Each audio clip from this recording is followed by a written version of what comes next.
allen hier vandaag van harte welkom. Ik zou zeggen in het hartje van Vlaanderen, in Dendermonde, in de Rosbeerstad. Vous êtes tous le bienvenu ici, dans le cœur de la Flandre, à Termonde, la ville du Cheval Bayard.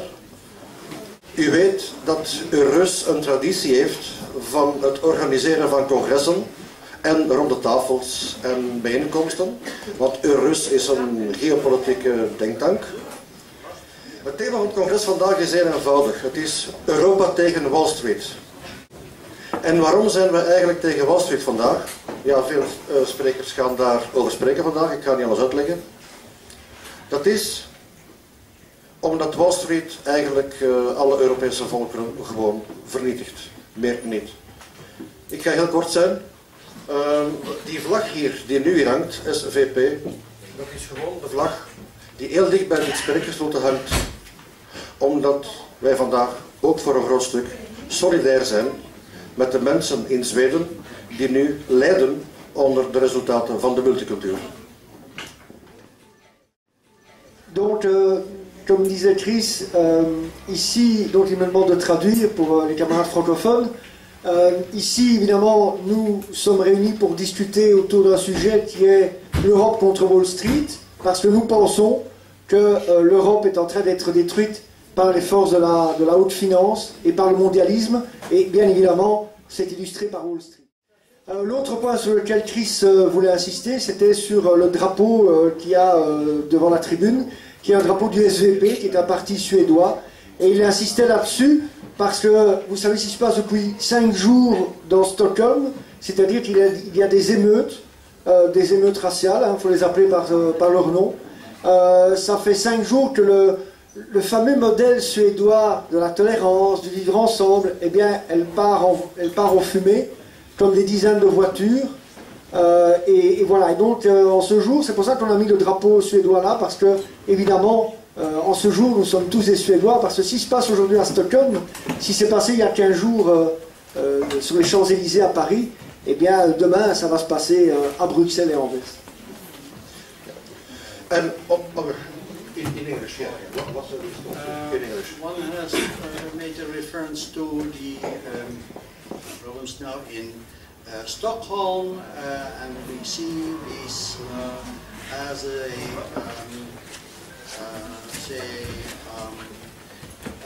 consequence of a geopolitical aspect of international banking system, which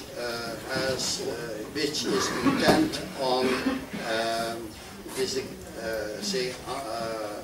destroying the social tissue, the social cultural tissue of the European countries, so as to render its citizens just dummy consumers or producers without any reference to their own culture. So we see this mass immigration as a consequence of the attack by the international banking system on our culture, on our continent. Dank u. Ik zou dan ook, dit is heel technisch, gewoon enkele mensen willen bedanken. Dat is natuurlijk ook in de eerste plaats de partij Nation, die dus aan deze meeting heel veel medewerking heeft gegeven. U ziet de resultaten hier. Ik zou ook dank willen zeggen aan de mensen in de keuken die dus heel hard gewerkt hebben, aan de mensen die de security doen, aan VVVH, Vlaamse Vereniging voor Hulpbehoevenden, aan de mensen van de zaal, aan de personen die filmen, aan iedereen, ook aan Radio Rapaille zelfs. Dus iedereen die hier maar meegewerkt heeft, verontschuldigt mij, zal ik vergeten zijn. En ook aan jullie allemaal, want zonder jullie allemaal zou dit vandaag geen succes worden. En dan misschien iets droeviger, maar ik zou toch ook één persoon willen herdenken vandaag, heel kort, een minuutje stilte. Dat is voor de heer Dominique Venner. Die in... Alors je demande à tout le monde de se lever pour une minute de silence. Dat iedereen recht staat. Everybody can stay up. Qui s'est suicidé à Paris.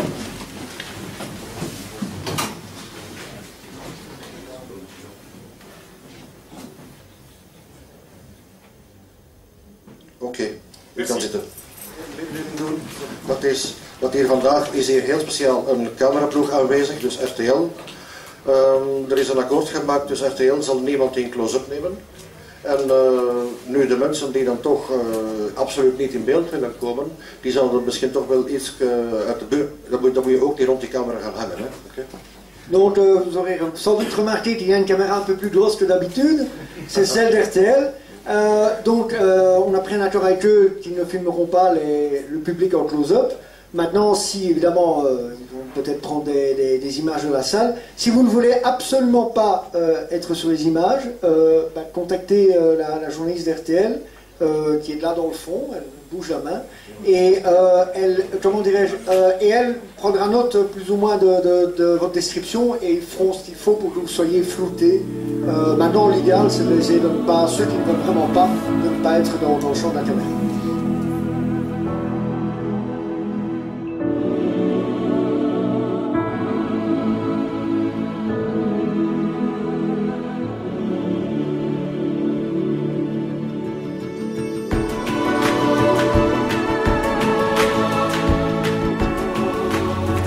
Bien, nous allons commencer alors notre première table ronde en français. Alors, quel est le thème de la table ronde? Eh bien, c'est quelle Europe faut-il face au mondialisme, à la mondialisation qui grandit de jour en jour en Europe et dans le monde. Je vais parler des orateurs qui sont ici devant vous. Donc, le premier, c'est Hugo le Simple, que tout le monde, enfin, ceux de Nation connaissent plus ou moins, puisque il est souvent dans les manifestations à Paris, puisque il fait partie de Troisième Voie. C'est un ancien du GUD, et c'est un militant qui a milité pendant beaucoup d'années et qui est très représentatif à Troisième Voie. Alors à côté de lui, vous avez un représentant du MSR qui est Jordi Garriga, qui est cadre au MSR, qui a depuis 25 ans milite en Espagne. Vous avez sur sa droite Hervé Van Laten, qui est un militant belge, qui milite depuis au moins 35 ans, si pas plus, qui est une figure emblématique en Belgique, même du côté néerlandophone, et qui est actuellement secrétaire politique du mouvement Nation.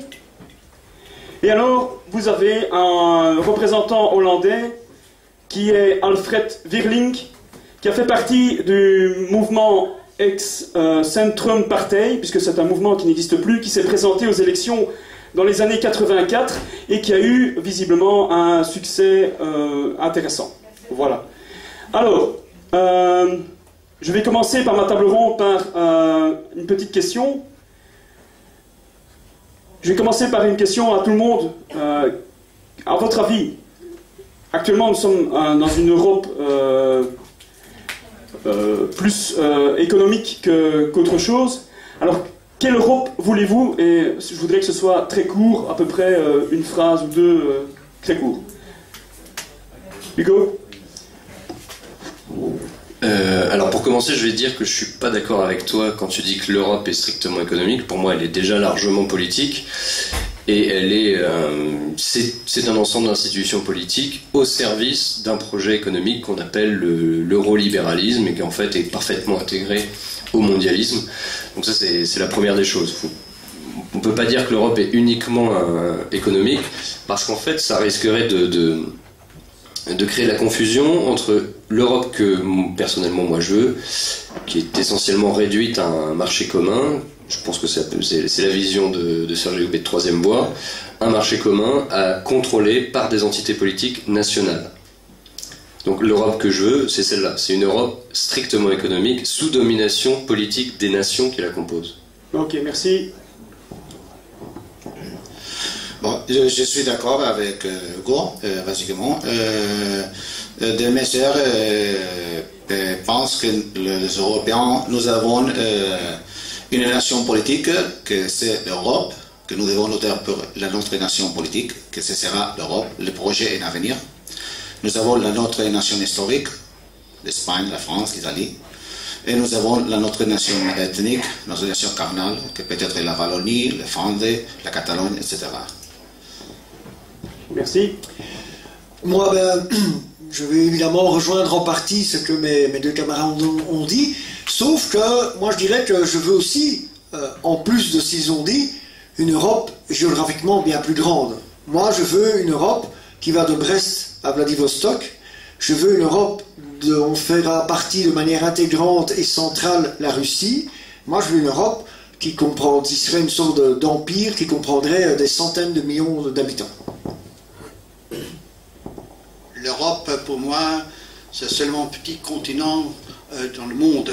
Il y en a d'autres continents qui savent bien s'organiser en tant que continent, avec une armée, avec une langue, en bloc. Et si l'on ne fait pas comme les autres, on va être inondé par les autres. C'est simple comme ça.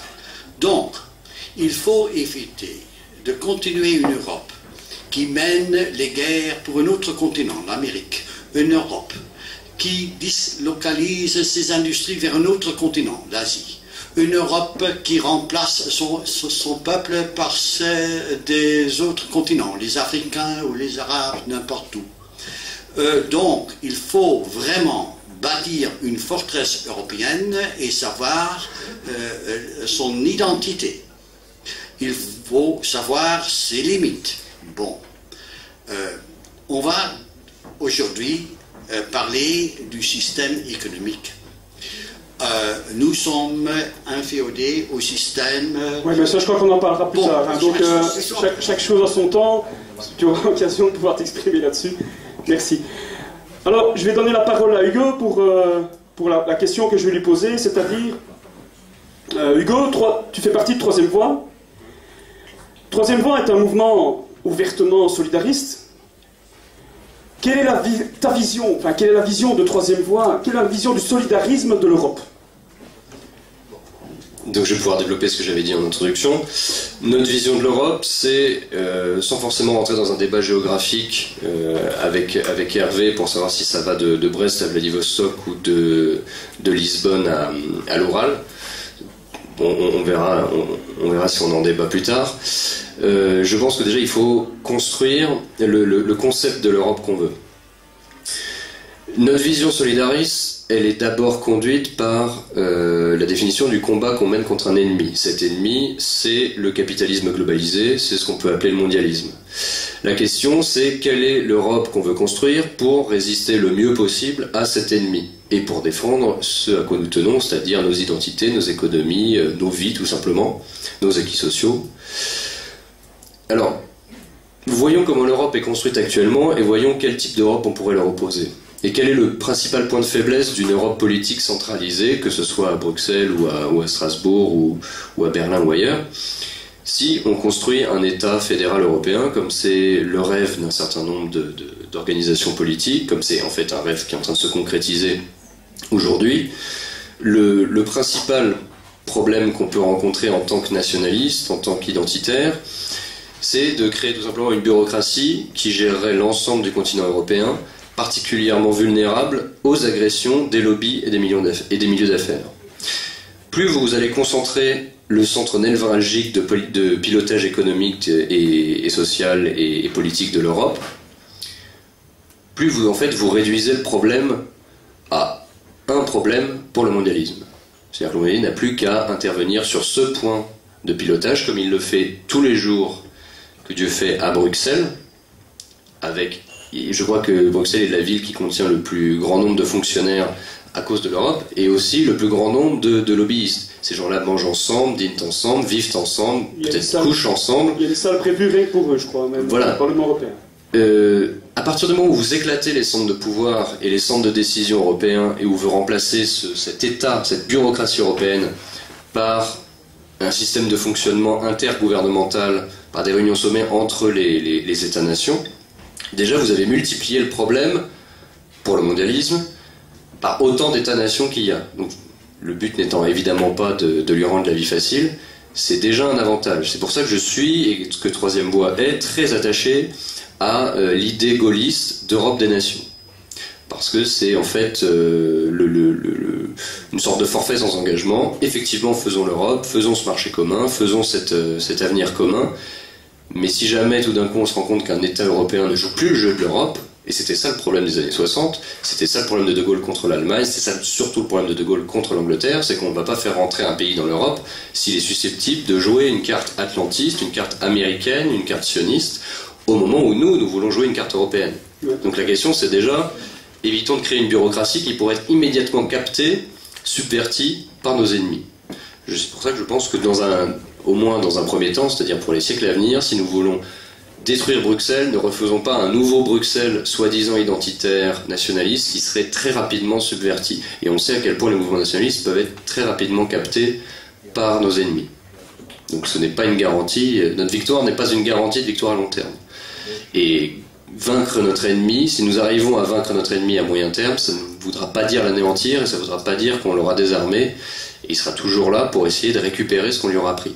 Donc la question c'est bâtissons un concept européen, bâtissons une Europe qui soit justement, comme tu disais, une forteresse et qui soit moins facilement prenable par le mondialisme. Ok, merci. Bon, ben voilà, il a déjà passé son micro à son petit camarade. Donc, on va parler maintenant de la problématique espagnole. Donc, la façon dont l'Europe actuellement est construite, est-ce qu'elle n'est pas responsable de la crise économique? Et je sais bien qu'en Espagne, la crise économique, vous savez ce que c'est. Et quelles sont les solutions aussi que le MSR propose face à cette crise économique? Bon. Aujourd'hui, en Espagne, presque les 30% de la population est en chômage.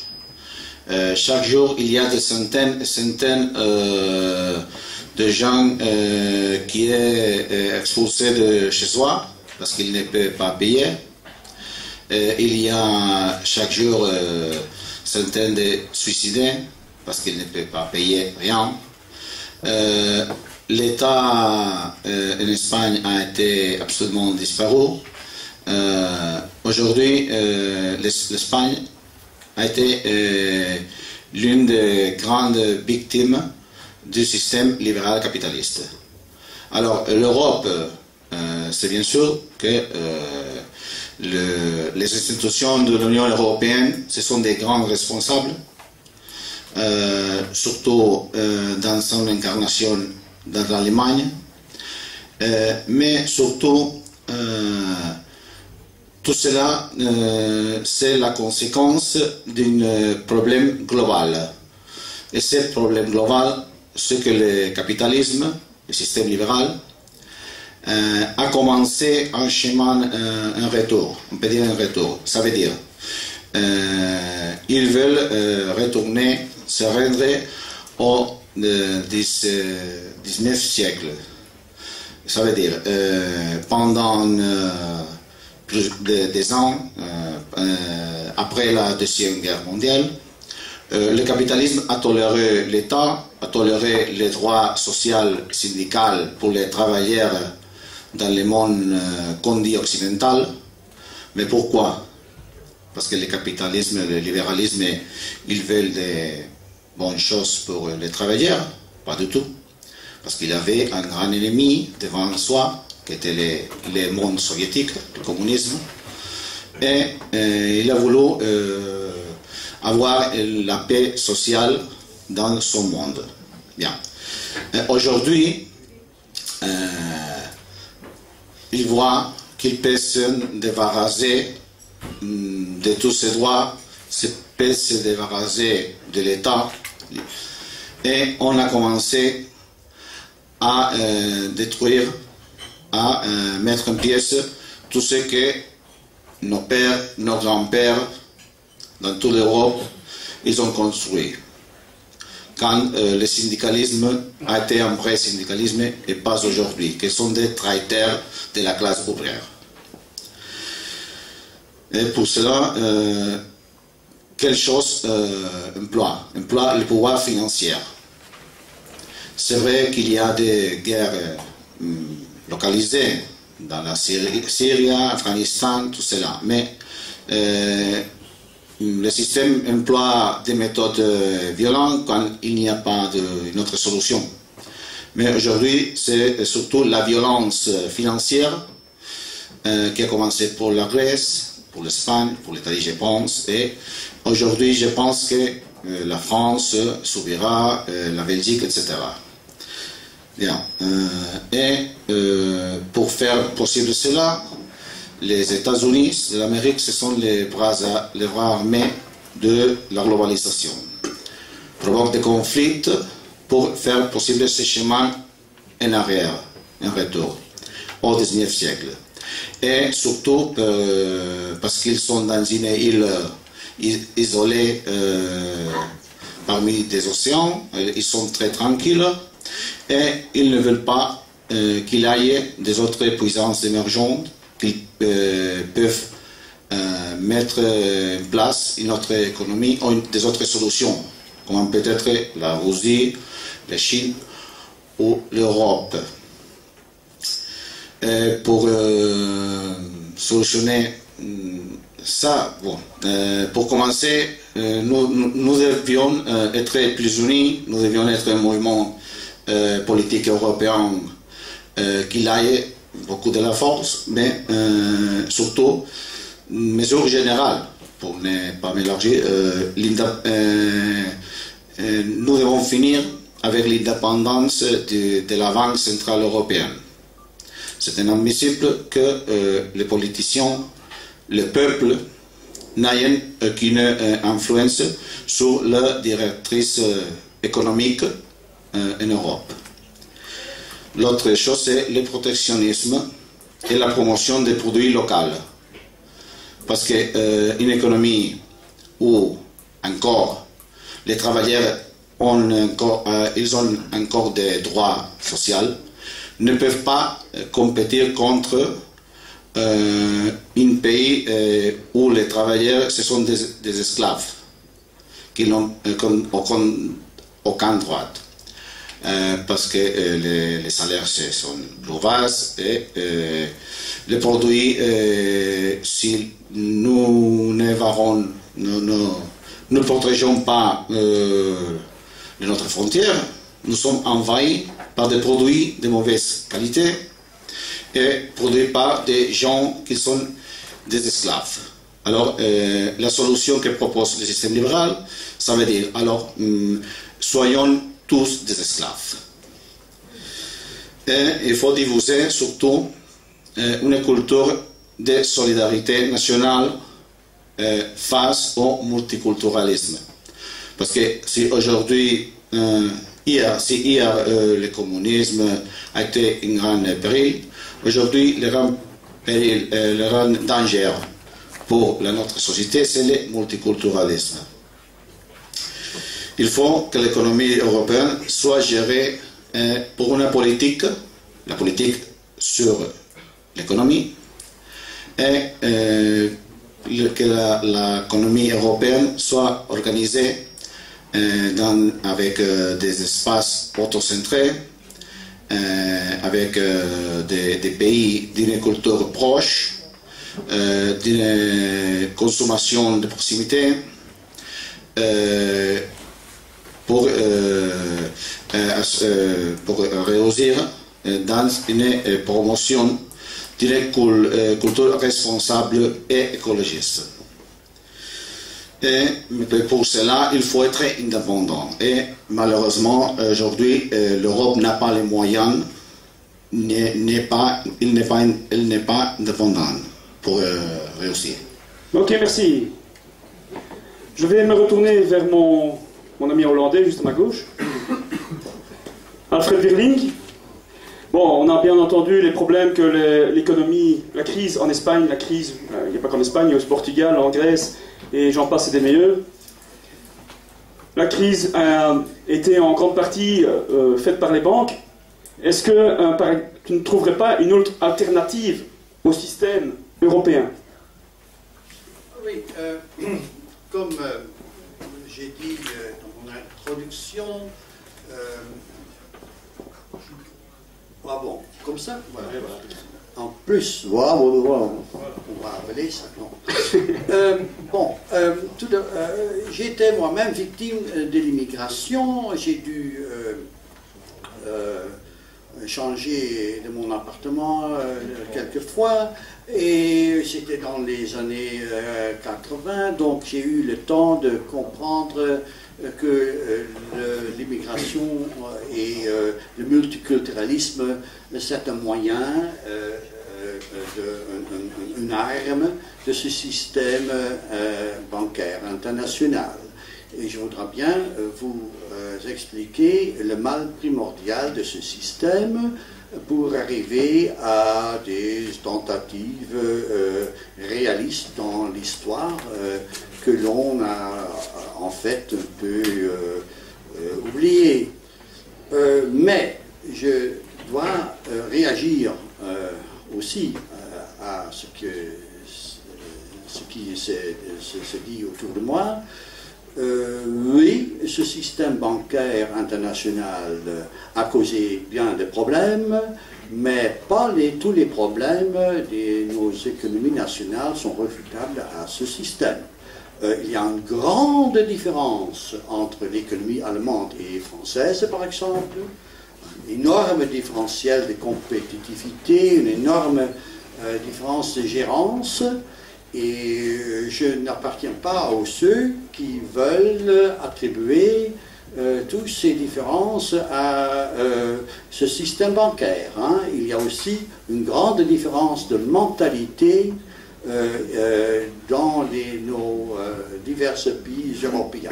Et je ne me retrouve pas dans la remarque que les Allemands, eux, qui ont pris des mesures d'austérité, sont beaucoup plus coupables aux économies et les chiffres déplorables des économies espagnoles ou françaises. Ça, c'est pas de mon côté. Donc tu n'imputes pas la crise actuelle aux subprimes. Voilà, donc j'arrive maintenant à mon sujet. Le système bancaire a un mal primordial, dont des crédits, on crée de l'argent, on distribue de l'argent en crédit, seulement en tant que dette. Ce n'est pas tellement nécessaire. Donc, on peut gagner de l'intérêt sur les dettes, et sur les dettes, un système pyramidal, sans pour autant produire quelque chose. Une banque ne produit rien. Et n'épargne rien. Et ça, c'est la faute primordiale de ce système. On ne peut pas, bien entendu, donner des crédits sans aucun intérêt, parce que les investisseurs,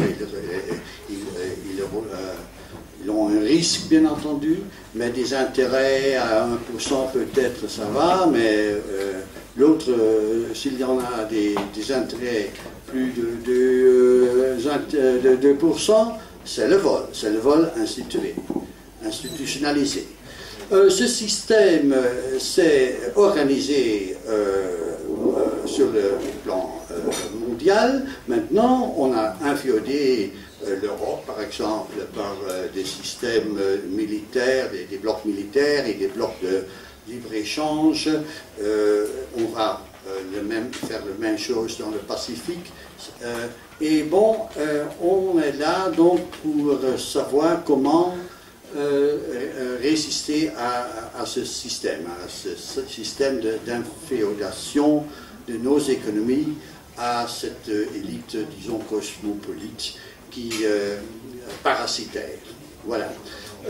Prenons l'exemple, ce qui très intéressant à cet instant, c'est l'Inde. L'Inde, pourquoi l'Inde? Parce que l'Inde, elle aussi, n'est pas un État centralisé, mais en fait fédéré, un peu comme l'Europe. Mais l'Inde a toujours une création de crédit, une création de l'argent par l'État, pas par les banques privées. Mais maintenant, l'Inde est attaquée par disons, le système banquier bancaire international pour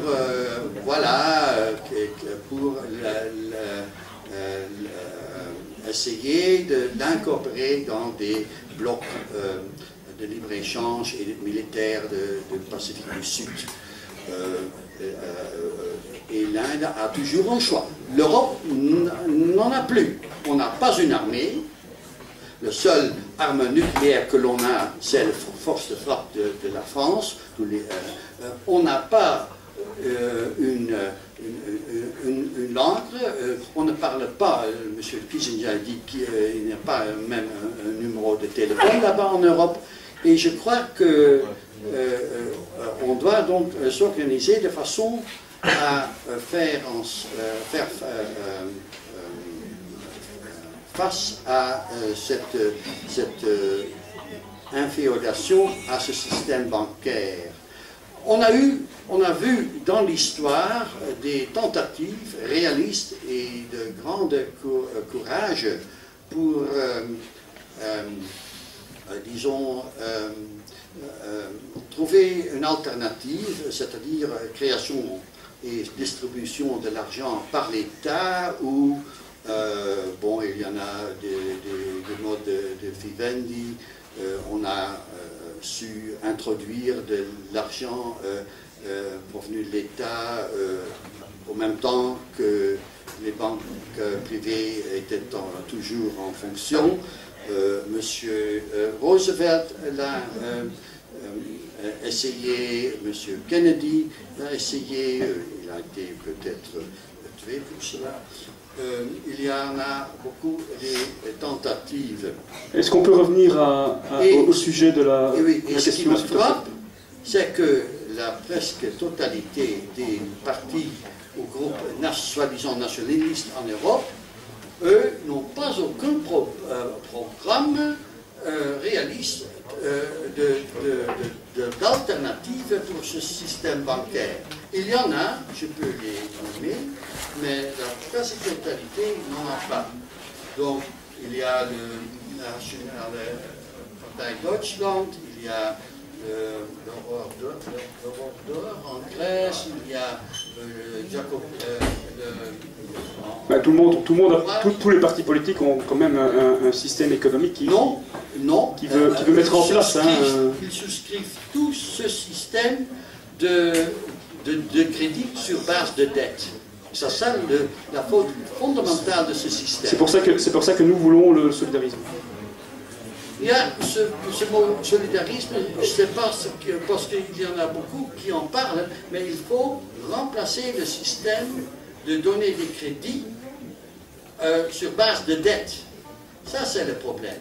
Et si l'on n'a pas une alternative, on peut parler de moins de taxes, d'impôts, etc., mais ce n'est pas fondamental.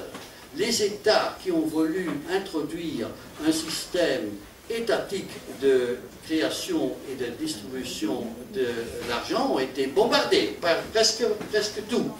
Il n'en reste pas trop, hein. Peut-être la Corée du Nord, etc. Et ce n'est pas le paradis, je vous le concède. Ce n'est pas que les États, la Chine par exemple, qui ont monopolisé la création et la distribution de l'argent.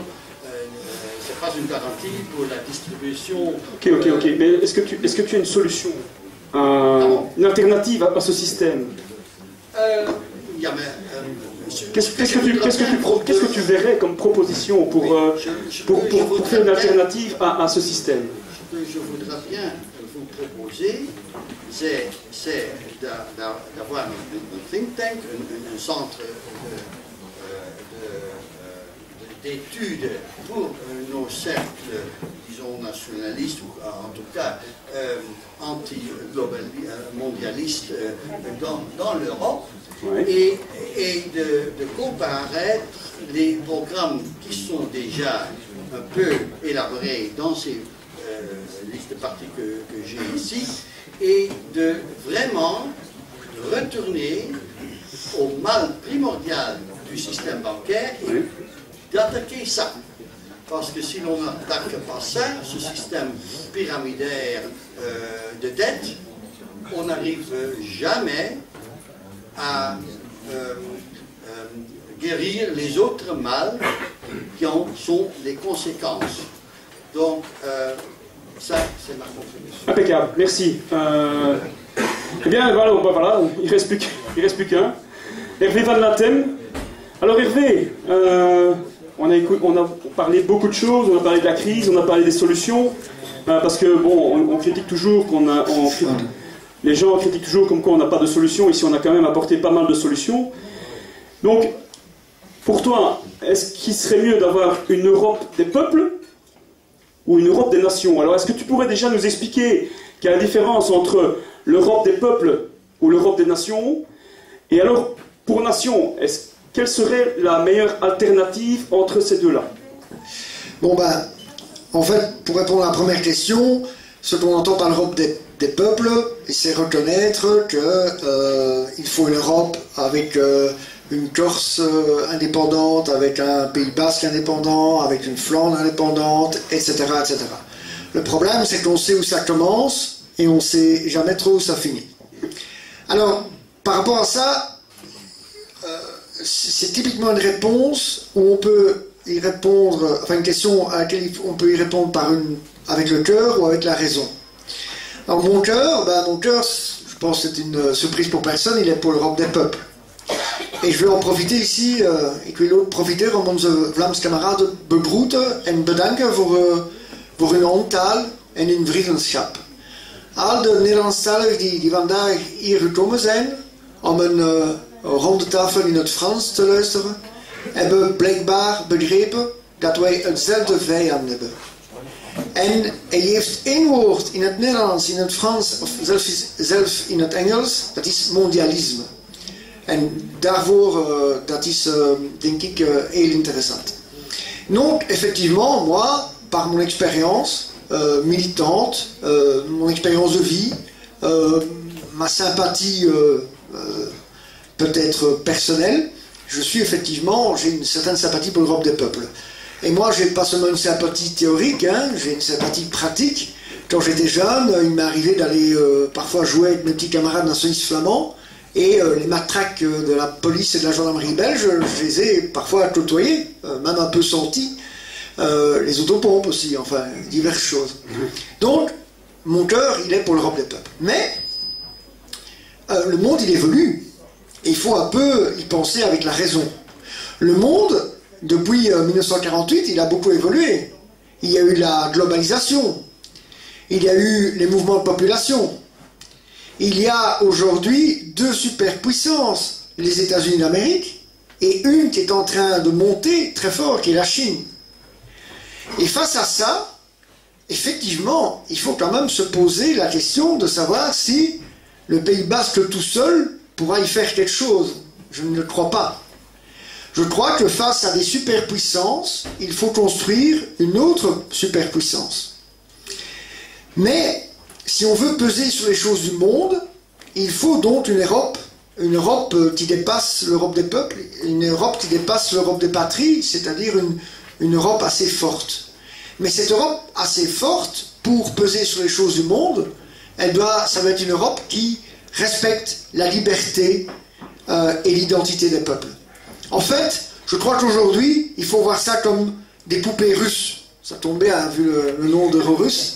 C'est-à-dire, la première poupée, c'est le peuple, ce sont les peuples, qui acceptent éventuellement, s'ils ont une volonté et un intérêt dans un destin commun, de créer un pays, une patrie. Et ces patries peuvent se retrouver dans une troisième poupée qui est l'Europe. Les peuples acceptent éventuellement de se fondre dans un pays qui accepte éventuellement de se fondre dans une Europe. Mais ça veut dire quoi? Ça veut dire en gros qu'on doit avoir une Europe avec une diplomatie unie et surtout avec une alliance militaire réelle et concrète. Et évidemment, pas comme l'OTAN, bien entendu, mais aussi une alliance militaire parce qu'on n'aura pas le choix. Parce que, par exemple, l'armée française, c'est peut-être bien facile pour aller dégommer quelques islamistes au Mali, mais je ne suis pas persuadé qu'elle pourrait faire grand-chose d'autre. Et donc, qu'on le veuille ou pas, si on veut une grande puissance militaire européenne, il faudra qu'on la base sur la Russie. Si on veut peser sur les choses du monde, là tantôt quelqu'un à l'information de cet après-midi parlait de puissance maritime, eh bien on aura aussi besoin de la flotte russe, etc. Et donc, moi je crois que l'Europe qu'on doit avoir, ça va être une Europe avec une diplomatie unie, ça va être une Europe avec une alliance militaire. En fait, pour moi, on devrait refaire une sorte de pacte de Varsovie. Sauf qu'il ne serait pas communiste, mais il serait européen, nationaliste européen.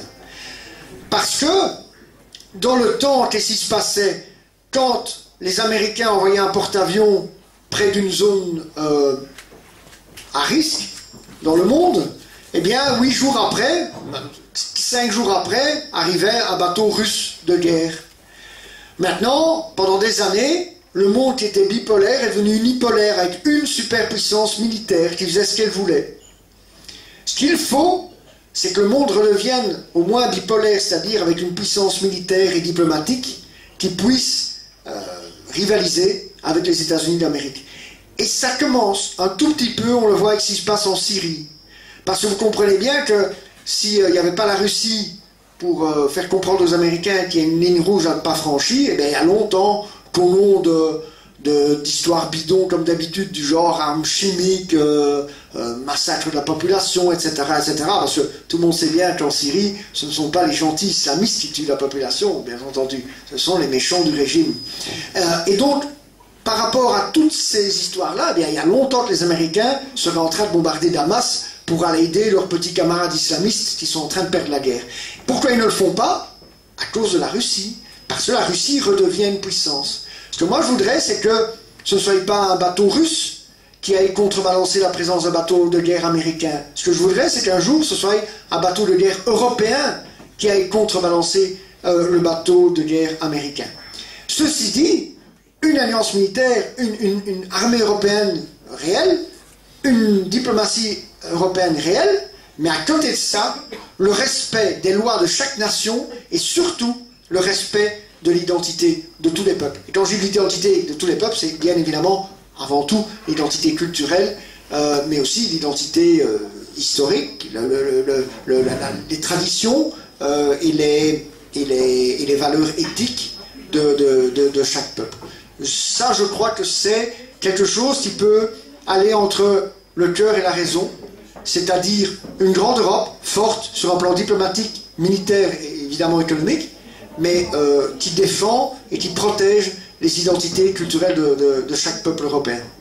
Un grand merci. Alors j'aimerais bien que tout le monde applaudisse très fort nos 4 interlocuteurs, et principalement M. Guerry et M. Garriga qui ne parlent pas le français, ce n'est pas leur langue maternelle, c'est un grand effort que je ne saurais pas faire personnellement. Alors, dans la salle, on a promis de faire des... Est-ce que dans la salle, il y a des questions sur ce qu'on a entendu? Oui? J'ai une question pour Hervé. Je crois que tout le monde peut m'entendre. Quand je vous entends bien, je trouve quand même que c'est dangereux ce que vous proposez de cette façon-ci, que je n'aimerais quand même pas que des soldats serbes, je n'ai rien contre les Serbes, il faut bien comprendre, viennent garder la paix à Copenhague, par exemple. Quand il y a un peuple là qui trouve que l'Europe des États-Unis d'Europe trouve qu'il y a certaines mesures qui sont nécessaires et que l'armée européenne détache des soldats qui viennent de l'autre côté de l'Europe, qui ne connaissent pas la culture, qui ne connaissent pas les peuples, qui ne connaissent pas la raison pour laquelle les peuples viennent dans les rues pour protester contre quelque chose, mais qui viennent garder la paix, comme tout le monde dit. Là, il y a un énorme danger. Alors, il faut quand même bien stipuler que cette Europe que vous désirez est une Europe où des choses comme ça ne peuvent pas se produire. Oui, donc je vous remercie de la question et la précision est évidemment importante parce qu'on a pu effectivement mal comprendre ce que j'ai dit. Donc, quand je parlais d'une armée européenne, d'une force militaire spécifiquement européenne, je parlais bien évidemment par rapport à la politique étrangère de l'Europe. C'est-à-dire qu'effectivement, bon, c'est un secret pour personne de ce que je pense du régime syrien, et je veux dire pas du mal. Je pense que là, effectivement, et si un jour on veut, que ce soit en Syrie ou ailleurs, si on veut, à l'extérieur des frontières européennes, peser sur les choses du monde, là je crois qu'on aura besoin d'une armée européenne. Mais, j'ai peut-être pas assez insisté là-dessus, quand je disais le respect des lois des pays qui la composent, quand j'entends respect des lois, c'est aussi effectivement que cette armée européenne, un peu comme aux États-Unis, où l'armée en tant que telle ne peut pas intervenir normalement. Quand il y a des problèmes, c'est la garde nationale, mais normalement, je pense... Ne pouvait pas, oui, avant. Depuis le 11 septembre, ça a changé, bien entendu. Mais je veux dire, théoriquement, et ça c'était sain, parce que tout n'est pas mauvais dans la démocratie américaine, le problème c'est les gens qui la dirigent. Mais le principe de la démocratie américaine, à l'époque, en tous les cas, c'était habeas corpus, je crois, ça s'appelle. C'est-à-dire que l'armée américaine ne pouvait pas intervenir pour des raisons de police sur le sol national. Il va de soi que là, évidemment, il faudrait respecter ça, parce que sinon, ce que vous racontez est en train de se préparer, c'est-à-dire avec la gendarmerie européenne. Et croyez-moi bien que si demain la police grecque n'arrive pas à rétablir l'ordre parce qu'il y a vraiment une révolte sociale, eh bien là, on va avoir des gendarmes français, italiens et belges qui vont aller effectivement réprimer une population dont ils n'ont rien à faire, puisque ce n'est pas leur population. Ça, c'est effectivement très dangereux. Donc, quand je parlais d'une armée européenne, c'est vis-à-vis des frontières extérieures de l'Europe, bien entendu.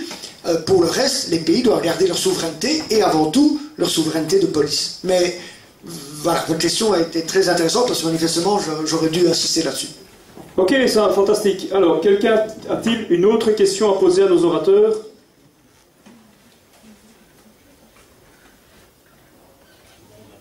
Fantastique. Eh bien alors... ah oui. Ah, je ne l'ai pas vu. Désolé. Oui. Est-ce qu'une sortie de ce modèle européen qu'on est en train de bâtir, est-ce que c'est possible? Ça ne pourrait pas entraîner des problèmes encore pires, vu que tout est conçu pour qu'on arrive justement au fédéralisme européen? Est-ce que tu peux préciser ta question? Et à qui tu veux te l'adresser? À celui qui sera même d'y répondre. Ok. Qui est-ce qui veut répondre à cette question?